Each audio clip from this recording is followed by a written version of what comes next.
Welcome back, guys, to episode 4 of the Aethernum News Network, recorded live every Friday around 6:30 p.m. Eastern Standard Time over at twitch.tv/Davrim. We do the whole show live. You can come like a radio call-in show, drop into the chat. We can have discussions. You can talk about what I'm talking about and all that fun stuff. And so we've got the December update. I was actually surprised. I was surprised we got the December update. It makes sense because of the holidays. You know, people are going to be on vacation. People are going to be out of the office. So it makes sense that they want to get it out now. That way they've got a little bit of time before those vacations kind of kick in to get any of the bugs worked out and such like that. Going into the holidays and giving folks some stuff to do while they're at home, where other games are not giving you a lot to do. So maybe, again, people come back to New World. And I have seen quite a few people coming back to New World recently. Again, it's an update, right? It's a large update with an event with limited time cosmetics. It's always going to drive people to come back. At least for a little bit, right? And then we've got server merges, which is driving people to come back. They're rolling out merges in Central Europe. They're rolling out merges in US East, US West. They're continuing with their merges now worldwide, and it's really probably for a lot of folks going to reinvigorate and make the game in their mind playable. The game is very playable now. They've got a lot of the bugs, exploits worked out. There's still some issues. Most of the lag and a lot of the big stuff is minimal or gone. So they've definitely made the game in a more playable state now. So when players are coming back who might have been gone for a month, 2 months since launch, they're going to find a much better playing experience now, and maybe they'll stick around for longer than the event. I know some players won't, but that's just how it goes. As we talked about last week when we looked at the actual Steam statistics, the game is starting to level out. It's not leveled out yet, but it's starting to level out, which means, in my opinion, this is the perfect time to get these merges done, because that means it's going to help stabilize those numbers, and people are not going to leave as much. I got some messages after last week's episode where basically, people were saying, we want to play, but our server's dead, and until mergers come in, there's no reason for us to play. And I get that. I've had that conversation with a lot of people. Some people are kind of bummed about some of the servers that are being merged together, hoping that they would, really beef up some of the servers. But here's the thing. I got in a discussion today, and here's the thing. We all got free character token transfers. It is the player's choice of when and how they use them. I know a lot of players wanted to play this game right on launch, and because of the queue times, they elected to go to one of the rolled out servers, which, in my opinion, from the very beginning, I said they were going to be dead servers. Because, again, they were basically a overreaction by Amazon Gaming in order to make their launch feel better, because players wanted to play and they didn't have the server capacity for players to play. In my opinion, they should have just spit on the feedback, to be honest, on that, and just stuck with their original plan, stuck with their original servers, and just been like, look, we understand there are queue times, just be patient, stay in the queue, you'll get in eventually. Give it a couple weeks, and actually give it a week, and there were no queue times for a lot of these servers. Would that have stayed if they had not rolled out all these other servers? Probably not. It probably would have taken longer. But at the end of the day, we overreacted as Amazon Gaming Studios, and we created all these servers that really quickly became dead. And so it's rough now, because some players transferred off to play with friends because they created their server, or they created their tunes on a different server instead of being patient, and now they're trapped, and they're trapped on potentially a dead server that might be getting merged into something else or whatever. But I've heard so many complaints of people that I don't have anything to do. There's nothing to do in New World until these merges happen. And I always challenge that with, have you got all your gathering skills maxed? Have you got fishing maxed? Have you got all your trade skills maxed? And if the answer is no, then my response is, then there's plenty for you to do. You're just choosing not to do it because that's not what you want to do. There's a difference between nothing to do and you don't want to do it. I know for a fact that there are plenty of soloable, regardless of your spec, soloable watermark farms out there that you could be working on getting your watermark up. Now with this new update, now you have the ability to increase your watermark through like crafting and things like that. So there are definitely advantages of working on those systems. No, you're not getting instant queued in OPR. No, you're not getting wars every single night. No, you're not getting a whole bunch of open world PvP. But there is plenty to still to do in this game. If you don't have everything maxed out to full. Now, it might not be your player experience you want. It might not be the tasks you want to do, but you can't say there's nothing to do in this game, because I would venture to guess that no one out there has a full 600 in every single slot, every single weapon, regardless if you use it or not, maxed out every single weapon, and I'm talking jewelry as well. You don't have best in slot in every single spot possible for a solo farm. You don't have your gathering up there. You don't have your trade skills up there. I would venture to guess that there is no one out there in anywhere in New World, or if there is, there's probably less than 5 people out there who have 600 in every slot, if it's possible, max trade skills, max everything, best in slot in every spot. They just don't, it's just not possible with how this game is currently built. You've got to do a lot of grinding. You got to do a lot of stuff. And so there's a difference between there's nothing to do and I don't want to do what's available. That is a very big difference. If there's stuff to do and you choose not to do it, that's a you problem. That is not an Amazon Gaming Studios problem. If you used your token to transfer because you weren't patient and rolled out on one of these small servers, that is not an Amazon Gaming Studios problem. That is a you problem. You chose to create a character on a server that they rolled up that, if you're using any sort of brain knowledge and power and any sort of gray matter in your head, would realize that that server is going to be dead very quickly, and you chose to do so anyways. You used your free transfer token before merges were done. That's a you problem. That is not an Amazon Gaming Studios problem. I am not going to point and fault Amazon Gaming Studio for anything that the player chooses to do and then is pissed off about it later. Do I think Amazon Gaming Studio made a mistake in rolling out all these servers? Yes. Do I think they made a mistake giving free tokens out before merges? Yes. But they did it, and that's what they chose to do, and they put it in the player's hands of what they were going to do with it.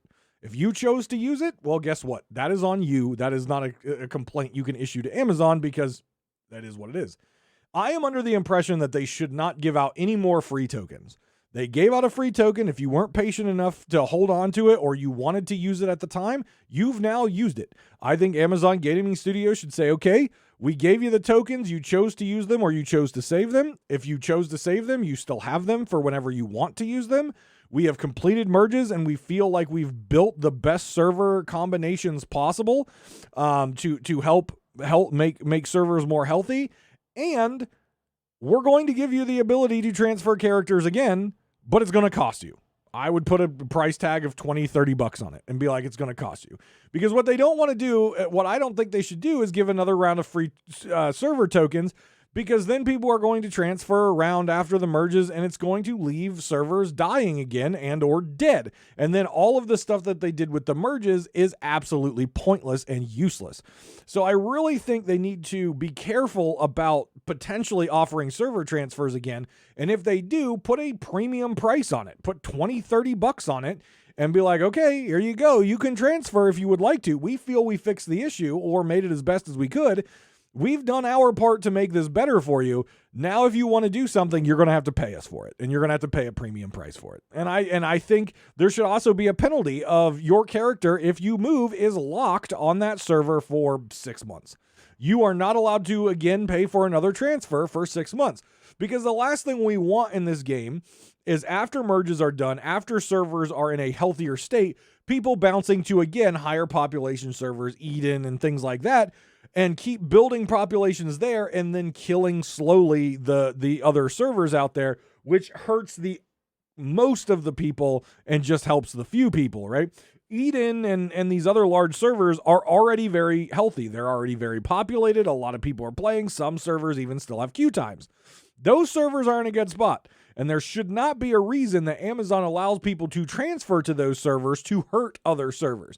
They could also put a stipulation on that like that. Any sort of high pop server based on peak times. If your peak time has a queue or your peak time is over 1,500 players, no one can transfer to that realm. That's another way to fix it. But I think Amazon Studios now needs to really focus as they get these merges done.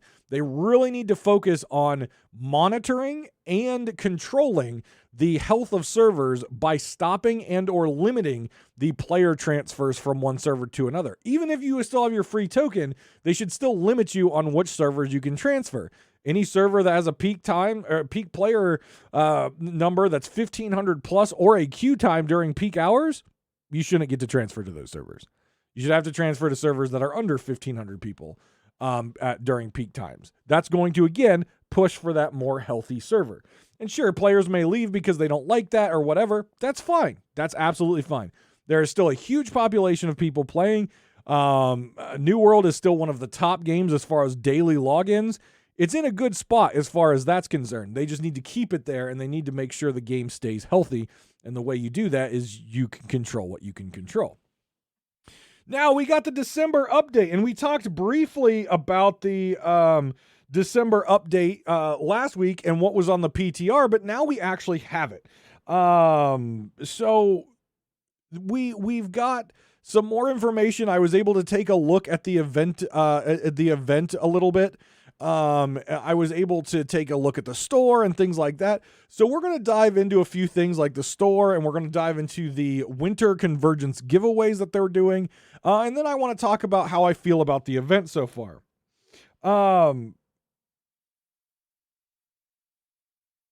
Let's see here.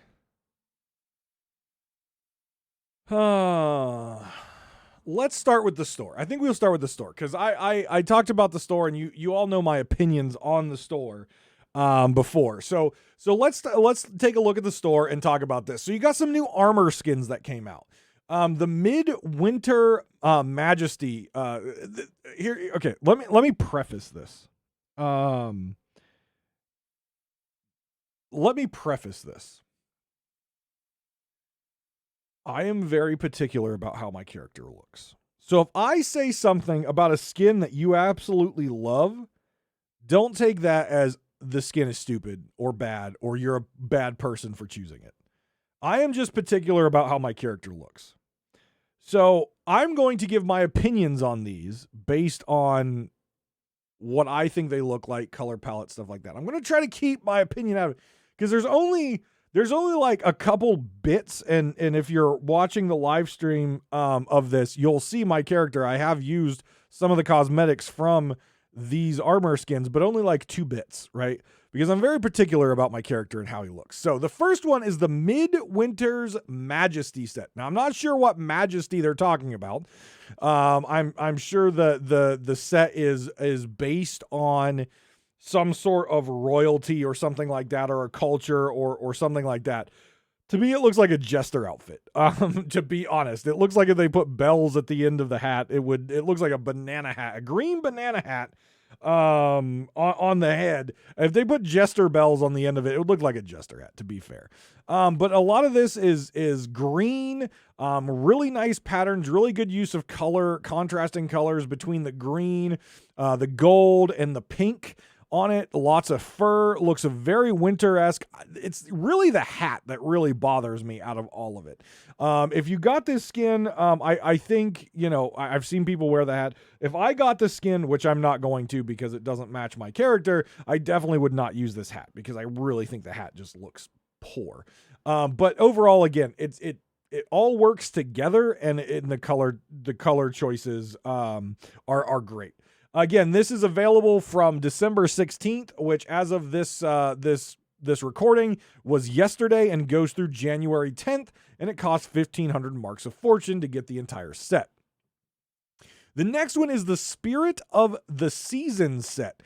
This is a little less goofy, little less jestery, little more kind of winter, wanderer type thing. It does have a fuzzy hood. Instead of the green, this is more of a blue, like a baby blue with purple and gold on it. Has some dangly bits on it and really big furry elf shoes that are all white. Again, I think the art design on this is very nice. I think the color palette choice is very nice, and both of these color palettes match their colors that they're using for the event itself. And so I think, again, the art design and everything is really nice. Definitely not something my character would wear, but I think a lot of people would like this. Again, 16th of December to January 10th in the store, 1,500 marks for this one. All the armor sets, in fact, are 1,500 marks. So that's kind of something that's just going to keep going. I'm going to skip the next one on the website here and go down one, and I'll talk about the one that I skipped here in a minute. But the next one is the Courtier. This is December 22nd, so this one hasn't came out yet, to January 5th. This is a much more limited one, so this is more of a New Year's based one, but they did put it in here as far as something you can look at. Has a very weird looking upside down duck hat thingy. I'm not quite sure what's going on there, but again, they went with the light blue, like the baby blue, very large, like I don't know, like Victorian era puffy pants with really high knee-high socks. It does have like a garter system. Even the male has like a garter, which was, again, popular back then in the day. Very big puffy shoulders, long slender gloves. But again, they're sticking with that light blue gold trim style look. I could definitely see some people who are going for a certain look utilizing pieces of this, but dear God, the hat looks awful. I just can't even express how awful that looks. That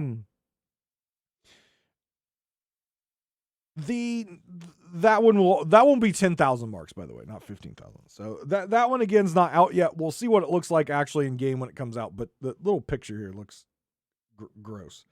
The last one, and the one that I really, really like, and the one that I actually bought because I wanted pieces of it, is the, what is it called? Void Touched Armor. I think it looks really good. It's purple and like a gray, black, silver. It has kind of like some void swirls on the chest and the arms and the thigh armor. It has a big, like, fuzzy fur shoulder, really awesome looking metal helmet, and really cool boots. Now, I'm not using all of it. I don't like the full set as like, on my character itself, which is like very Viking lore, I want some more fur than just the one on the shoulder. So I'm sticking with my fur boots. I'm sticking with my more like, I don't know, ranger style pants, and my more Viking looking gloves. But I am using the tunic, which I think is really nice, and I am using the helmet. But I think this one is the best one of all of them. I don't know how popular it'll be as far as everyone using it, because again, there's a lot of cool looking armor sets that people like. So I'm not sure how people will buy it, but 15,000 marks, very void focused, which the Void Gauntlet is very popular right now. So I can see a lot of people getting this. But again, I'm not using the whole thing. I'm just using bits and pieces of it. So the other thing they also put in is some new weapon skins, and I'm actually kind of happy with these weapon skins. They're not that goofy and outlandish. They're actually kind of nice. They're all gold with like a lime, like a pastel or muted lime green accents on it. The first one is the Yuletide Rod. It's a life staff skin, 5,800 marks, 16th through the 10th. So December 16th through the 10th. I think it looks really nice. It has a very elaborate headpiece on it that looks like maybe some feathers, or it looks like a plant. And the bloom of the plant, like the bloom of the flower, is a star, a 3D star. So I think that looks really nice. The next one is Jack Frost Mitts, which is an ice gauntlet. I do have this one. I like it a lot. Again, gold with brown and that muted lime green gems on it, almost like an infinity gauntlet to an extent. The tips of the fingers are frosted, and the ice ball for the ice gauntlet, instead of being a spiky ball, is like a snowball, like your stereotypical snowball that you would use in a snowball fight. So I am using that one right now. I do kind of wish the snowball had a little bit more texture to it instead of just a round ball, but it is different than all the other ice gauntlets out there, so I do enjoy that. Again, same time frame, December 16th through the 10th, 8,500 marks. The next one is the mistletoe bow. I don't know. I was they've put out a lot of cool looking bows, and they like the Robin Hood bow, which is very simple. Then they just had a bow with the last set, which is nice. This bow is also kind of nice. It looks a little rounded and beefy to me in parts. I definitely would not be buying this bow if I was still a bow user. It's just not up my style, but it still looks nice. Again, gold with the muted green gems on it. But yeah, I don't know. It's a little beefy. I don't know. It just doesn't make sense. It looks like it kind of has like shoulder joints on the top and the bottom. It doesn't look like it would be a very well put together, useful bow. But you know, if someone likes it, I'm sure that'll buy it. 8,500 marks, 16th through the 10th as well. And then we've got two more weapons. We've got the Holiday's Edge, which is a hatchet skin. Really cool looking hatchet. Looks very ornate at the top with the blade. Lots of curves and the different style blades at the top. Looks like a really violent axe, to be honest with you. And again, still follows that same theme. Gold with the muted green gems on it. Has a spike on top and the classic hatchet hammer in the back. 16th through the 10th, 7,500 marks for that one.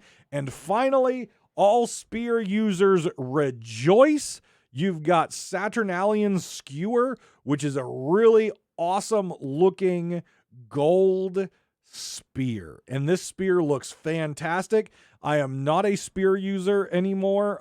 I haven't been for some time, but I do know that they've been needing a spear cosmetic, and here you go. And this one looks really nice. 7,500 marks, 16th through the 10th.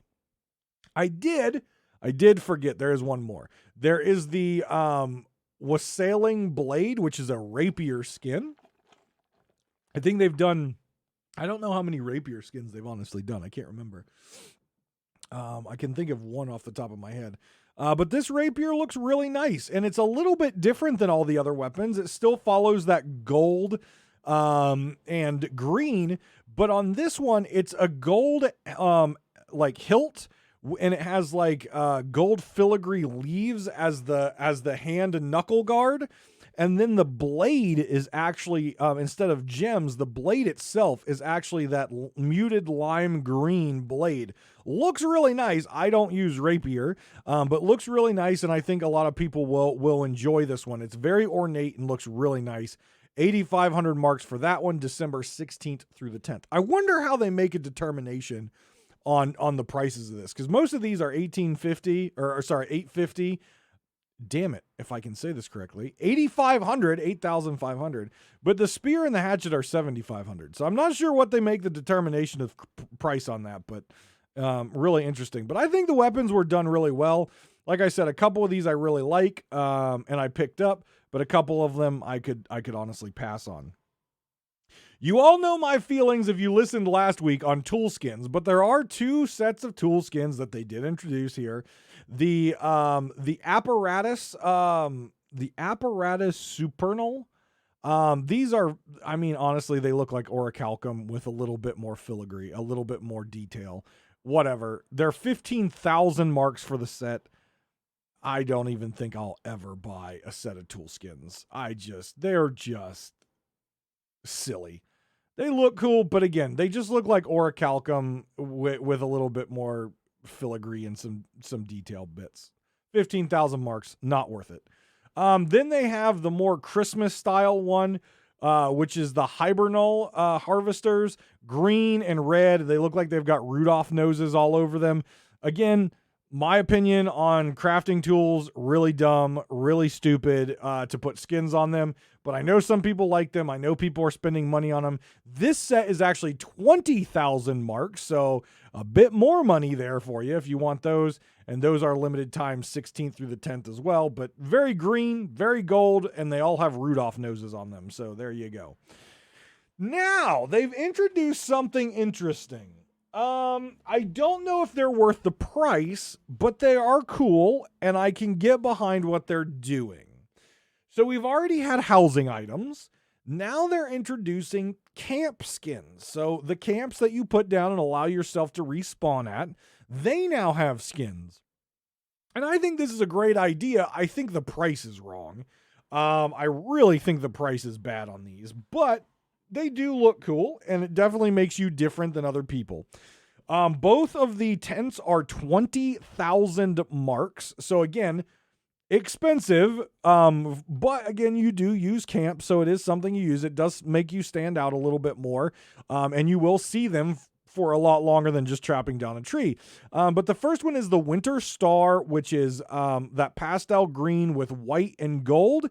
Has some banners across the top that look really nice. It looks homey. It looks nice. It looks like a fancy royalty tent that they would have out and about. Like, if, you know, a king or something was traveling, it looks like a tent that the king would stay in, or a queen would stay in, or some sort of royal family member would stay in. It looks very fancy. The next one is the Winter Opulence, and it looks really nice too. It is a more darker color. It has a big rug out the front that's gold and blue.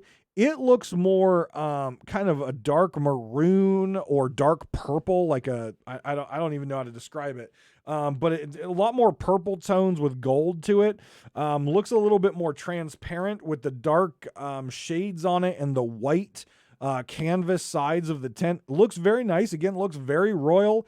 Does have a pennant on the top. And again, these tents are going to make you stand out if you have them, but I don't know if they're worth 20,000 marks of fortune.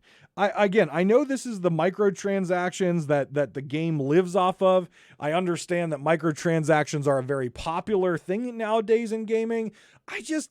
I really have to think about, when I buy cosmetics in a game, I really have to think about the cost versus what I'm getting. If these particular tents were like $5, I could see myself getting them. If these particular harvesting tools were like $5, I could see maybe about getting a set that I like.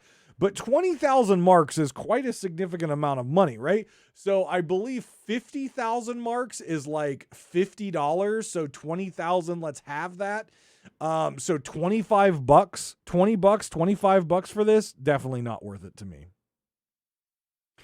They did also bring in some more housing decorations. They did this for what was it? Halloween. So a few things here you can buy in the Winter Convergence Decor Bundle. These are 14,000 marks, available 16th of December through the 10th of January. You get a holiday chandelier. You get 4 garland. You get 2 gingerbread cottages. You get 1 Christmas tree. You get 2 stacks of presents, and you get 1 snowman for 14,000 marks. And it is all themed based on the Winter Convergence. So purple, Christmas tree lights, and obviously snow. These look really cool. I will admit, these look really cool. And you can have your own miniature tree of light in your house, just like your city does. There will be a festive deer bundle that comes out on December 22nd to January 5th. It'll be 15,000 marks. And again, this is going to be the pet bundle for this set. And again, it comes out later on. It comes out for the second half of the push here for the holidays. But you get a smoldering scarlet. I don't know what smoldering scarlet is. I don't know what that is in this picture. I'm looking for it, but I don't know what it is in the picture. It might not even be pictured. You get green grass to place and Twitch purple. Sorry, it says this bundle includes the festive deer house pet, which is pictured above. It's a nice little Rudolph with the red nose and a purple scarf. Alongside, die packs. Alongside 3 festive colored die packs, smoldering scarlet, green grass, and Twitch purple. Again, this is December 22nd through January 5th, and it'll be 15,000 marks of fortune for that. The reindeer looks really cool. I would like to see what he does when he moves around and stuff like that. They also introduced a couple new emotes. You've got the leg kick dance, which is that typical like The Russian dance, would you cross your arms and kick your legs out when you're squatted down. World of Warcraft, it's the dwarf dance, male dwarf dance. There's the belly laugh emote, which is just your character like grabbing his belly and laughing, kind of like a Santa Claus. Both of those are available now in the store. The kick dance costs 6,000 marks, and the emote belly laugh costs 5,000 marks. I really honestly think emotes, if they're single emotes, should cost like $1. And if it's an emote bundle, like $5. I really think they need to bring their prices down on their cosmetics to be 100% fair, to bring them more in lines with other games like Sea of Thieves, who does this style of stuff. And again, a game that I love and have bought a lot of cosmetics for. I really think New World needs to look at their pricing versus other games that are live services like them and kind of bring that pricing down. In fairness, I think World of Warcraft's pricing for mounts and stuff is also too high, but they've been making a killing on that for a while. So what do I know? But I personally would be more inclined to buy more of these New World cosmetics, even ones that I don't use, and even the emotes, which, again, I don't use very often, if those prices came down, and I think they would be more reasonable. I can see myself paying $1 for an emote. I don't see myself paying $5 for an emote. Just saying. The other thing that's available right now in the store are the consumable die packs. So you've got, for 3,000 marks of honor, they include 5 consumable dies that can be applied to your armor. So 1 set of armor, color change. These again are available 16th through the 10th. There is Rouge, there is Angelic Satin, there is Crushed Berry, there is Fierce Cobalt, and there is Green Grass. Green Grass is a really nice green. If I could dye my armor green, which I can't because I have a cosmetic on. Fierce Cobalt is a really nice light blue. The Angelic Satin is kind of like an aqua, a dark aqua. Rouge is, again, like a pink. And Crushed Berry is like Twitch purple, basically. I think the actual Twitch purple will be a little bit lighter purple. This is kind of a little bit more on the darker tones, kind of more like a Void Gauntlet, Into the Void dark purple look. But that's what's currently going on in the store. As far as that will cost you money. They're also doing, for the holiday times, they are doing a store giveaway. Now, you're not going to get marks of honor for this, but you will be able to get limited time cosmetics just by logging in, opening the store, and clicking purchase on the free items. And I tell you right now, I picked up the ones for the 17th and the 18th today, and they were absolutely free. You click it, it just says 0 marks of honor. Boom, you're done. 0 marks of fortune. So they're going to give away the 17th and the 18th. As of this recording, will be the 17th. By the time you hear this and released early next week, when it's released to the podcasting apps on YouTube, you will be too late for potentially the first 2 that I'm going to talk about. So make sure you're logging in, and make sure you come and check out the live stream when we talk about this stuff on Fridays so you don't miss out. So the December 17th and 18th, the 2 freebies you get is you get a Convergence Poinsettia houseplant. You get 2 of those, which again is a purple, like a light purple pink poinsettia, which is a big blooming flower, houseplant. And you also get the Hunter Festive Fur Coat. Looks really nice, actually. I'm not going to be using it, but it looks really nice. It's a brown coat with kind of like a half cape on it. When I say half cape, I don't mean it's going out your back. I mean, it's coming down your side, kind of like a sash that covers your side. That's like that dark purple, with white fur. And then it has, the side panels that drape down, your legs like a normal, like, night tunic. And those are green with purple and yellow trim, or gold trim. I think it looks really nice. It's not something my character will wear, but it's really nice. On December 19th and 20th, you'll be able to keep working on that Hunter's Festive look. You'll be able to get the Hunter Festive Trapper boots, which they're basically just traditional like leather boots, a little flare at the top, a little cowboy look at the bottom, and with 3 strapped buckles. And you also get the Hunter's Festive Furs, which are just a pair of brown trousers.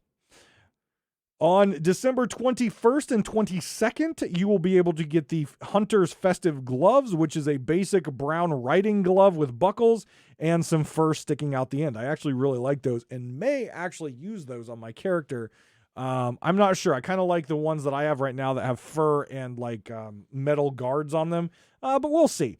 You'll also get the Convergence mistletoe hanging item for your house, so a little bundle of mistletoe if you like that. On December 23rd and 24th, so that's leading up to Christmas Eve itself, you will get the Shiver emote for free out of the store. So make sure you get that. If you're busy on Christmas Eve, make sure you do it on the 23rd. And then finally, Christmas Day until December 27th, you will have access to get the Hunter Festive Hood, which is the hat. And again, it looks like a stocking on your head, so it kind of looks goofy. Green with red and gold trim, big white fuzzy brim, and a green gem on the side, and also a festive wreath housing item, which is just kind of twined wood with Christmas lights on it and poinsettia and mistletoe on the back of it. So lots of cool free stuff that you can get going on right now, 17th through the 27th of December. Every 2 days will be another item or two for you to pick up free out of the store. Just log in, go to the store, click the item. It'll be on the featured item. Click it, purchase, click it, purchase. It won't charge you anything, and you get these free, cool cosmetics. And in a game where it's all about cosmetics, well, get your cosmetics. So there you go. So make sure you log in and get those. So that's enough of the cosmetics and things like that. Let's dive in and talk a little bit about the Winter Convergence Festival event.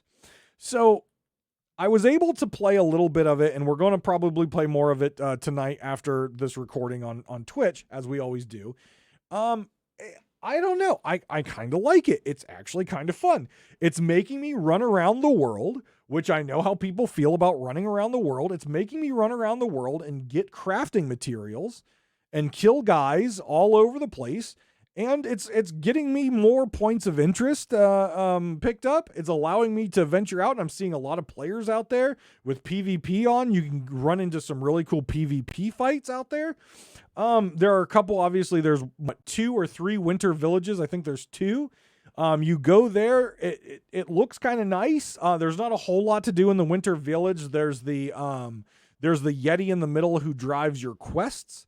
And then there is the little vendors booths around the side that allow you to transfer your presents into tokens. And basically the presents are found along roads or out in the forest and stuff.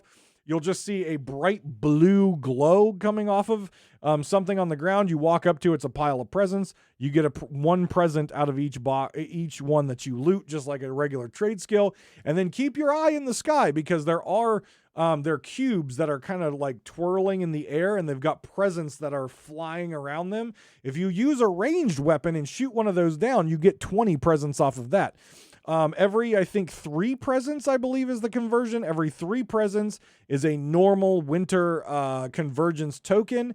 And then you can transfer in like 20 or 40 of those to get a premium token if you want something from the shop that is premium. Now, what do you get from that stuff? Well, you get a lot of cool stuff. So there's some food you can pick up. But what's more important is the Winter Convergence faction reputation levels up a lot like your Syndicate, your Covenant, and your Marauder faction, where you do quests for them. You pick up presents, you go out and kill mobs, you complete town board stuff that is to level up the tree of life in the towns, and you get reputation. And as you level up reputation, unlocks more and more and better loot options. So I think the first rank, you get just some food that you can buy. The next rank, you get like 229 level armor or weapons, which look really cool. They've got like ice growing on them. The next level up, it goes up to like 300 or 400 level items. The next level up, it goes up to the next level. The highest rank, when you hit the highest rank, you get 520 gear score items, or you can get the recipes to learn how to make all those items. So obviously if you're, if you're max level, you want to get close to 600 gear score on stuff anyways. So if you do want to purchase one of those items and, at least have a nice weapon or something, if the perks work out for you, you can also purchase the patterns, and then you'll be able to make that forever. Because it'll just be a normal pattern that you have in your thing. So a lot of cool stuff to do there. And I like I said, I've jumped into it a little bit. I've been kind of bouncing around to the town boards. There is a tree of life in every single town.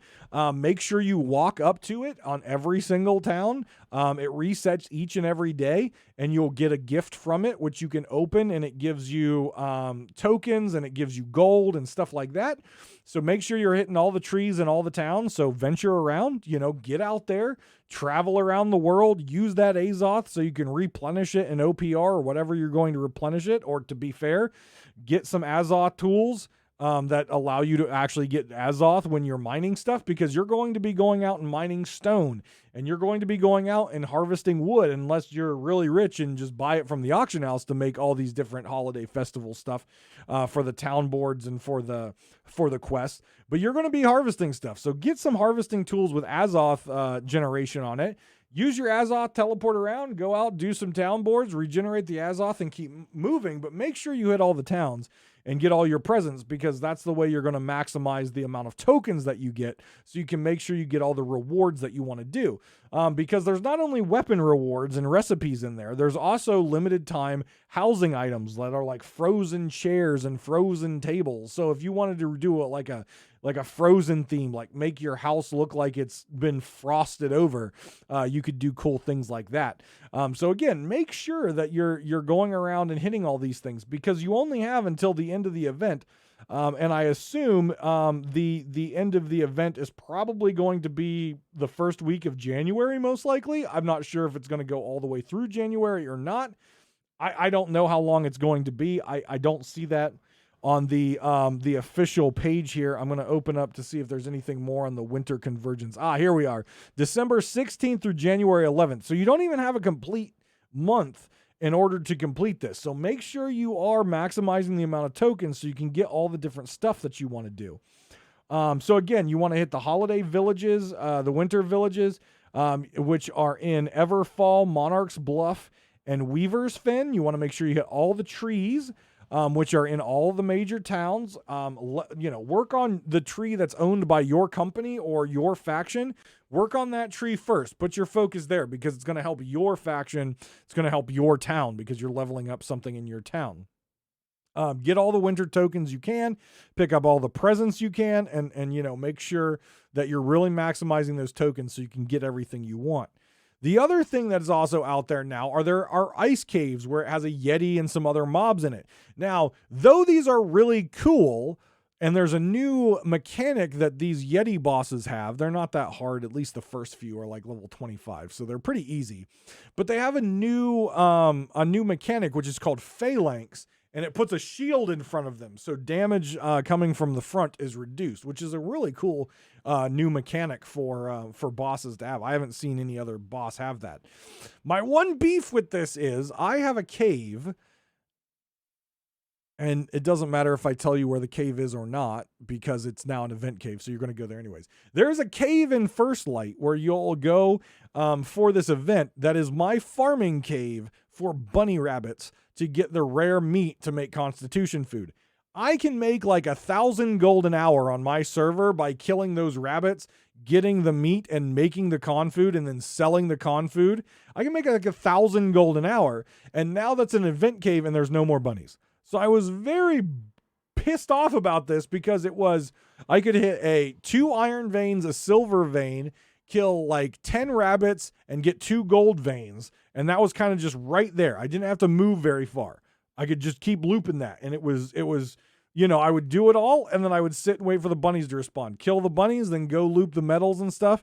Wait for the bunnies to respawn, and it was a really nice little camp that I could do while I was, doing housework or working. And now it's an event cave, and all my bunnies are gone. My gold veins are gone. I think 1 gold vein still exists. The iron vein and the silver vein still exist, but it still pisses me off that I can't go farm my bunnies. So we'll see. I think the ice caves are going to be sticking around. I just really hope that my bunny cave comes back, and it's just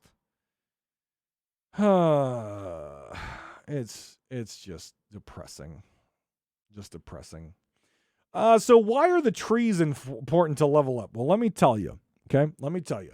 The town project boards allow the Tree of Light to be improved for better daily rewards. Each day, the first 3 interactions with the Tree of Light in settlements will grant presents that will also grant a lockbox with a gift of appreciation for participating in the festivities.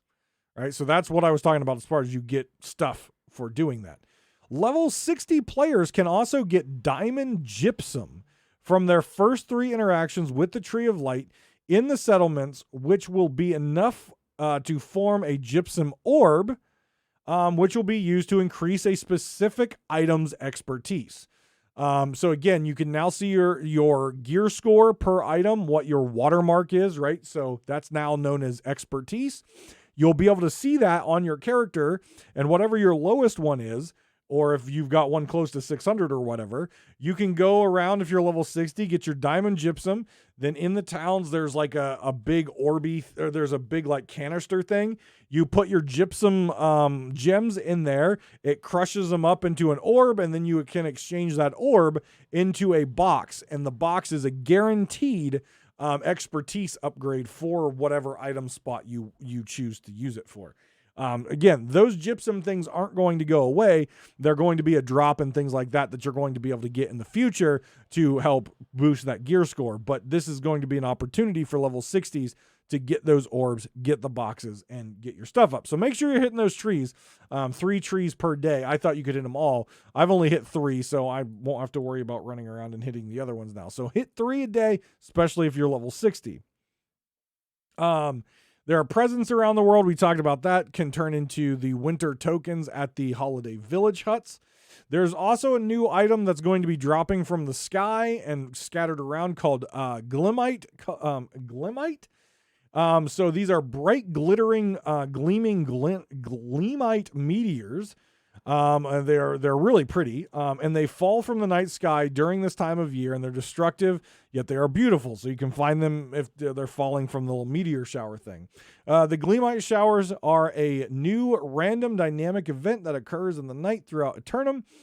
Keep your eyes and ears open and search for these locations where the showers are most prevalent. Exchange the harvested crystals for winter tokens at the winter village. So again, this is an event that's only going to be along for this. It's kind of like the Aurora Borealis. You'll see that a lot in the sky now. The sky box looks beautiful now, and as if it didn't before. And these gemstones will fall from the sky at nighttime, and you can pick them up and exchange them for tokens. So there are 7 new quests. And this will round out the story for the Winter Convergence event. The quest line begins at level 15 and concludes at level 50. So I think I'm partly into that. After we finish this recording, I'll be continuing that unless someone from my company wants to do something else, but I'll probably be continuing through that tonight. And hopefully finishing it up. I don't know how many I'm into right now, but I believe I have to level up my Winter Convergence faction right now to unlock the next one. So this event is really cool. It's a lot of fun. There's the new ice cave mobs are really cool. The new Yeti mobs look really cool. And the new armor and stuff that you get from the event itself look really cool. Though the gear score is not that good, you can at least get the recipes so you can make the cool armor later. I really wish they would make it so any item you've put on, you get to keep that look. Kind of like the World of Warcraft transmog system. I think that would be really sick to have, because there is some really cool looking armor that I would like to use. Really cool looking weapons out there I would like to use. But since you can't keep them, you have to have the skin or you have to have the item to look like, it is what it is. It is what it is, and it isn't what it isn't. So there you go. The other cool part, again, about this that we talked about briefly is, again, that ability to automatically up your gear score. And in your upgraded gear score, the what are they called? The crystals or whatever. In that upgraded gear score, The really nice part about that is, that's going to be sticking around. So you can get the gypsum cast and stuff like that, and it's going to stick around for a while, and you'll be able to mess with those and get your gear score automatically upgraded. So there you go. There you go. But that's the new update. I will say that I have noticed, unfortunately, and I don't know if this is because they're prepping for their, I don't know if they're prepping for their, what is it called? Their, the merges or not. I'm not quite sure, but there has been some interesting new open world lag that I haven't seen for a while. It actually says lag detected. You kind of rubber band around. It's not horrible, and it only lasts for like a brief second. So I'm not sure what that's all about. I'm hoping it goes away. But wars definitely feel a little bit better. Not again, the lag's getting better in there, even with the Ice Gauntlet and Void Gauntlet spam. Lag's getting a lot better in wars. And invasion. So things are moving in a positive direction for New World. I just hope AGS continues to listen to the feedback of players, does not listen to feedback of impatient players, and really keeps pushing this game in the direction it's going, because I think it's going in a good direction. And folks who maybe bailed on it early and kind of scoffed at the bugs and exploits should really think about coming back, because they've made a lot of great changes to this game and a lot of awesome adjustments. So there you go. I did just realize, by the way, if you are watching the YouTube video and you're curious as to why it says the stream is starting soon, I forgot to change the damn thing. So I'm going to change it right now. And people who've watched this far on the YouTube video version of the podcast, or people who went back and watched the VOD on Twitch, and they're going to be like, what the hell is going on? I'll see. Which one do I want? That one right there. See, here I am. I am actually here. People are going to be like, what an idiot. I am an idiot. Everyone knows I'm an idiot. It's fine. It is absolutely fine. But there you go. If you made it to the end of the YouTube video, leave me a comment and say, you're an idiot. There you go. Hashtag you're an idiot. And I'll know you watched till the end. But guys, take care of yourselves and each other. Keep in mind that that next week is obviously Christmas. I'm trying to look at my schedule. Yeah. So next week is obviously Christmas on Saturday. We will still be doing a live recording on Christmas Eve. So please keep your eyes out for that on Twitch. So again, twitch.tv/Davrim. You can come over and check that out on Friday nights or any night you want to watch New World.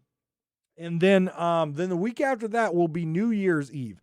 And unfortunately, I will not be in town on New Year's Eve. So I'll figure out something to make sure we still get A&N in that week, but it might not be on a Friday for New Year's Eve. So just keep that in mind. I've got to get out and actually enjoy some life. So I'm going to get out on New Year's Eve and, enjoy life and spend some time with some friends. So there you go. Take care of yourselves and each other, and have a happy holidays. And I will see you next week on A&N, the Aethernum News Network.